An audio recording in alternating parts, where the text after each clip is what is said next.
Y'all, hey, welcome back to my channel. Thanks so much for stopping by. Y'all, I don't know if you can see out the window, but it is fall. The leaves are changing. Halloween house is back in the neighborhood. So it's time to talk about our fall TBR. Before we get into all that, go ahead and like this video, subscribe to the channel if you haven't already, and hit that notification bell so you can keep up with the shenanigans. Yeah, so it's fall. It's getting chilly here in the Northland. So we need to talk about the books that we're going to read. It's October, so let's talk about an October like Halloween, scary time, things that go bump in the night TBR. Obviously, I'm driving. I got to run to an appointment, so I don't have my books with me right now, so I tell you what, let me do this. Let me run to my appointment. I'll get back to the house. I'll get set up with a warm, tasty beverage because I'm going to be cold by then.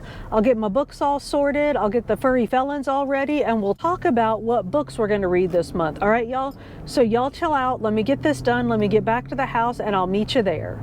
All right, y'all. I finished my appointment, and I'm headed home, but I had to jump back on here and show y'all this. The Halloween spirit is strong with this one.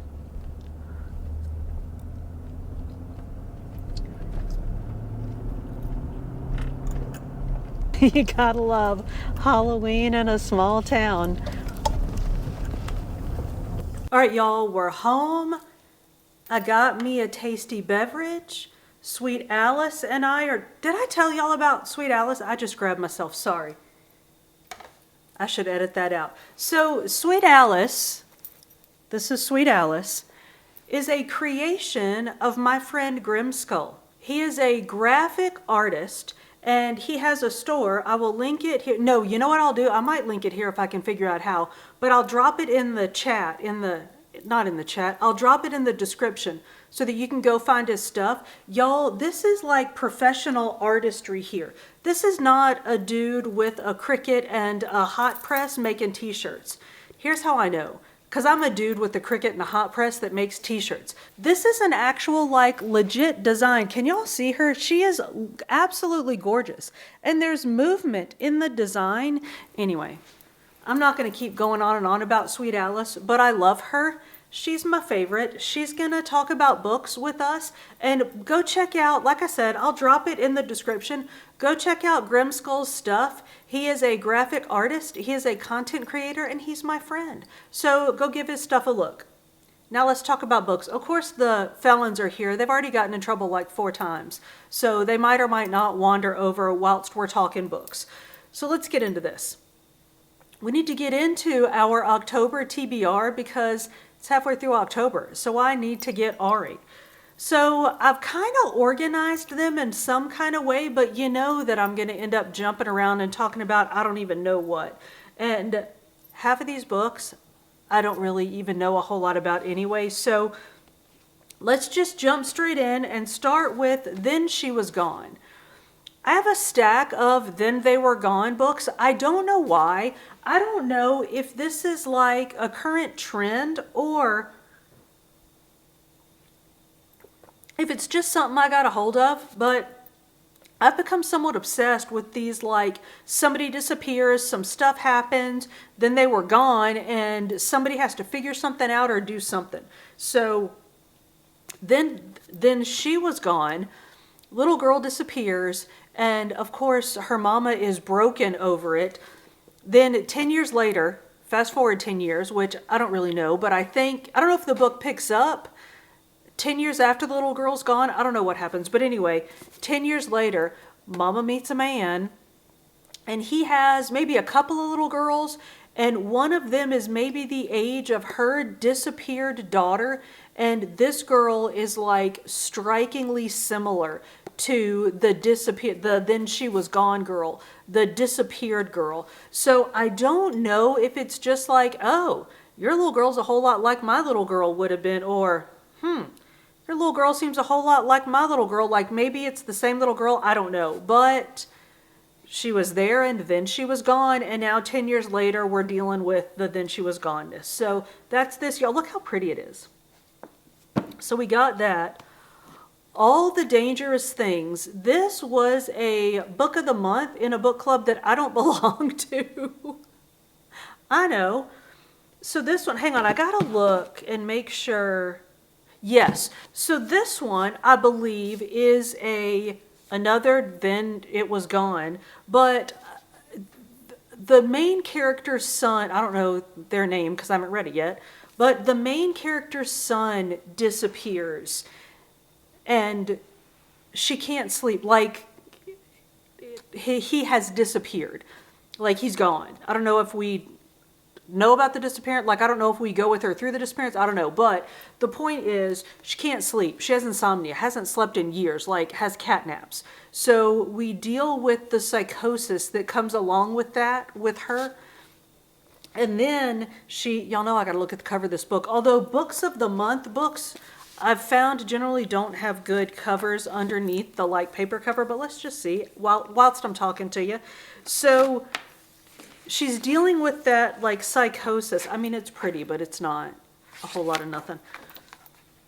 She hasn't slept in a very long time. And so she's dealing with that psychosis, that like confusion that comes with not sleeping. And she decides to go on like a true crime podcast or like a solving mysteries kind of podcast or something. And the dude, the podcast host, becomes obsessed with her or like is obsessed with the case or something and asks questions that like get into her head or get her inside her head and make her question the things that she thinks she remembers, and maybe she starts to confuse things she thinks she remembers about the disappearance of her son or her son's life, maybe confuse that with the life that she had when she was a kid. Something, because she's so exhausted, she's confused. So, all the dangerous things. That's disappeared number 2. And then we have the It Girl. I don't think this is a disappeared one. I think, so the It Girl goes to Harvard, Oxford, somewhere. Meet some cool kids. They're like the it crowd. And then somebody ends up dead. I don't think it's her, because then we wouldn't have a book. But I think maybe, so a member of the group is killed or like turns up dead, whatever. And maybe the It Girl, like years later, the dude that was convicted of killing her gets out of jail. Something happens, gets out of jail or something. And she's well on into her life. And now they have to deal with this again. Like maybe she's married to one of the boys from the group and they have to deal with what happened. And I'm guessing probably it wasn't just that the dude that was convicted of it really did it. Because how's that interesting? So, Ruth Ware is a renowned, like, thriller kind of author. Didn't we talk about another? Oh, The Woman in Cabin 10. I don't know if we've talked about that I have this book, but I have this book here somewhere. Maybe that should have gone in this stack for us to read. We can't read all the books in October, especially when we start on, like, October 15th. So, anyway, she has a bunch of, like, mystery thriller books. And The It Girl is one of our October reading. Okay, so y'all, I know I'm like in the middle of talking about my TBR. So this is a TBR, but it's going to kind of be, we need to pick which books we're going to read in October from this stack because the stack is like this high and October is only like this much longer. So bear that in mind as we talk about these books, all right? So, because we're going to have a thing at the end that we got to do. So there's those. We have A Flicker in the Dark. This is something about a bunch of girls go missing, or a group of kids. I think it's always a group of girls, right? It's always the girls. Group of girls goes missing. And then the person who is convicted of it or confessed to it or something, his daughter is either in New Orleans, maybe it happened in New Orleans. So she's now an adult and goes to investigate, figure out what happened. And y'all, I don't know this for sure. I mean, obviously I know a whole lot about this book, but I wonder if being in New Orleans, there's going to be a lot of like haunts and spooky stuff and like chicken bones hanging and that kind of thing. I am intrigued by the New Orleans-ness of this book. So, A Flicker in the Dark, something about a daughter whose dad was convicted of the murders of like 10 girls or something. And maybe she's trying to investigate, find out if he did it, prove that he didn't do it, something. So that in New Orleans. think New Orleans. So that's this one. Now let's talk witches, I think.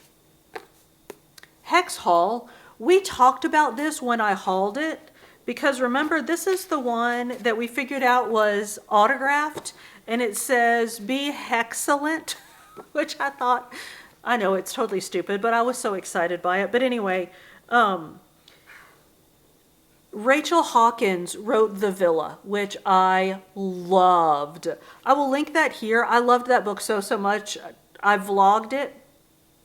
Link the video here. But this is one of her YA books. And I think this girl discovers that she's a witch when she's like turns 12 or something. So she gets sent off to witchy school. And y'all, based on nothing about nothing, I just kind of get like a Rory goes to witchy school kind of vibe to this. Like, instead of going to Chilton, Rory goes to witchy school. I want this to be that so much. If it's not that and you know it, please don't tell me in the comments, because I want to believe that's the case up until I read this book. But it's definitely this girl goes to witchy school and deals with like teenage angst and witchy things all mixed up together. And I think there are like different witchy kind of, like there are fae and other kind of, I don't know what you call them, entities, creatures, beings there, along with her, like the witchinesses. So Hex Hall. The last word, I don't know why I put this with, I don't know what I was thinking, but like I said, I kind of sorted.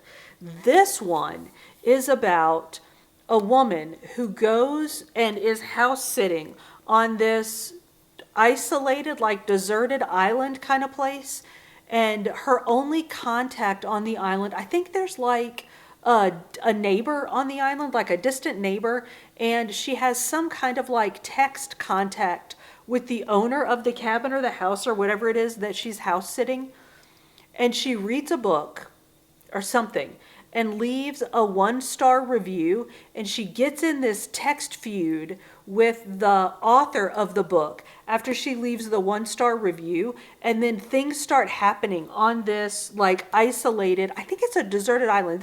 She's in this isolated place and things start happening. So she's like, is this because I left that 1-star review? So she's like, is this person stalking me because of I left that review? So she gets in this like keyboard warrior battle with this person, and then it like translates into real life. So that's the last word.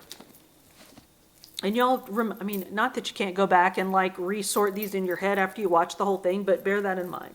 Now, let's get into some vampires. We have Dracula. Y'all, everybody knows Dracula. Now, this is like legit Bram Stoker, like real life Dracula.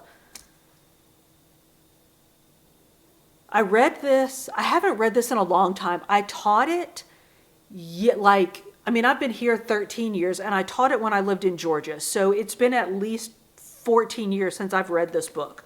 So it would be like a fresh read of Dracula if we read this book. But, I mean, Dracula is like the classic vampire. And if we do this, we might ought to wait and do it later when we have more time. But okay, we have Dracula.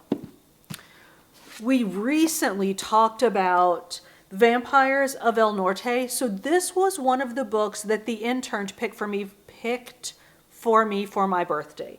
And I said I was going to set it aside and read it with my October TBR. It's set in the 1800s. I think I said 1600s in that vlog. I meant 1800s. On the U.S. Mexico border, and it has something to do with caballeros and vampires. Caballeros and vampiros. I should make that up. Anyway, cowboys fighting vampires on the border in the 1800s. I mean, come on.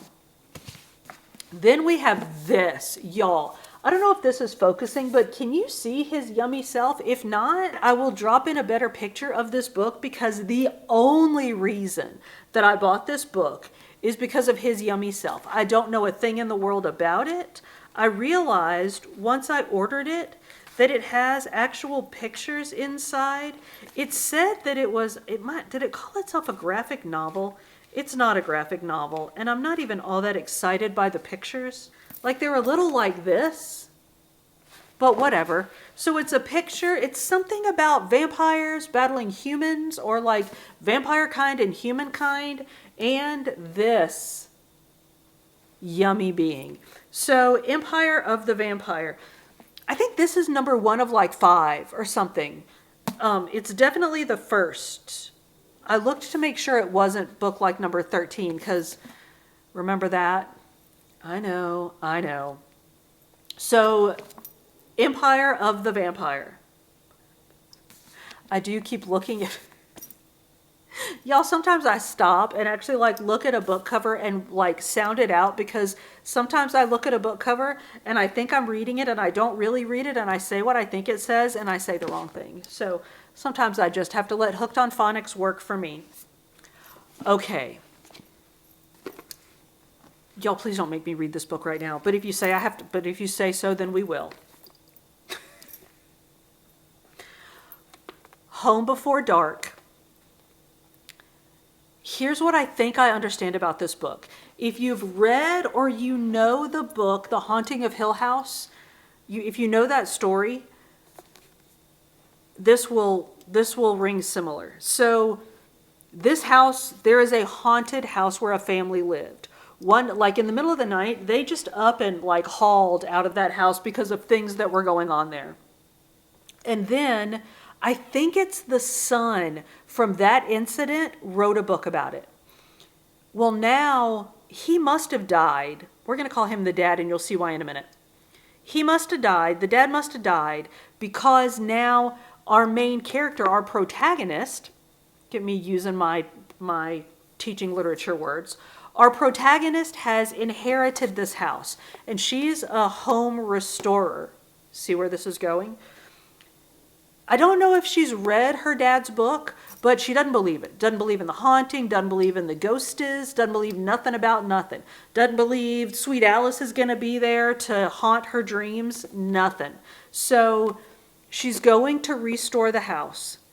Y'all, I believe this is going to be like the Haunting of Hill, like just all the things. Haunting of Hill House, Amityville Horror, all of those things. That it is I don't know this, but I believe that the house is truly haunted, that she is going to go and be restoring it, and because she doesn't believe in the ghosts, that they are just going to give her hail. That's what I think is going to happen in this book, and I think it's going to be very, very scary. So, that's Home Before Dark. Our final book on our October TBR is Ninth House. Now, I've had this for a while, and we might have talked about this. I'm not sure. It's Leigh Bardugo. I have a bunch of Leigh Bardugo books. I have like an entire series of Leigh Bardugo books. Ninth House is now the first of a duology. I don't know if it's a duology or a series, that there are only like 2 books written so far in the series. There are 2 books in this series. I can't remember what the second one is. It's got like a dead mouse on the cover or something, but I don't really know what this is about. I believe it's dark academia and has something to do with ghosts, which is why I put it in a pile with this one. I am 100% about to start reading this book. So this is going to be my first actual like October TBR book. I think it has something to do with dark academia and ghosts, maybe at Harvard, Oxford, somewhere. Because don't all the dark academia, isn't it all in those places with like old stone buildings and stuff? I don't know. I'm making that up. But I'm going to start reading this book. We're not going to talk about it in this vlog because I have a feeling that this vlog is already an hour long. And I don't want to just keep it going. And I want to go ahead and edit this and get it posted. So here's what I would like to do. I'm going to start reading Ninth House, which I'm going to call The Ninth House, even though it's wrong, because that's just what it is in my head. I'm going to start reading Ninth House. So this will be my first book in my October TBR. Y'all tell me, I mean, and if you don't care, then just don't tell me nothing. But if there are any of these books that you feel like I need to go ahead and read, like if they're good or they're scary, let me know. Or, oh, for heaven's sake, if any of these are really awful, please let me know that, because I have this many books on my October TBR right now. So if there are any of these that I need to just exclude and not even bother considering, please let me know that too. So I'm going to start with Ninth House. Let me know which books you think I should read next. I don't know, I'll probably pick 3 or 4 books. I should be able to get through that many in the next few weeks, but let me know, and then I'll come back after a while and let you know, I don't know, how we're doing, what I think of them, whatever. But yeah, so let's do that. Y'all, let me know what books you think that I should read from this stack, along with Ninth House for my October TBR. And y'all, let me know what you're reading, even though I 100% run the risk of wanting to add more books to my TBR, because y'all know, when you tell me good books that you're reading, I'm going to want to go out and buy them and read them as well, but let's just take that risk, because that's what we're here for, right? So let me know what you think I should be reading, and let me know what you're reading. Y'all, thank you so much for hanging out with me. If you made it this far, we're most definitely friends. So go ahead and like this video, subscribe to the channel if you haven't already, and hit that notification bell so you can keep up with the shenanigans. I upload food and fitness videos at the beginning of every week, with some book videos sprinkled in between. See you on the next one.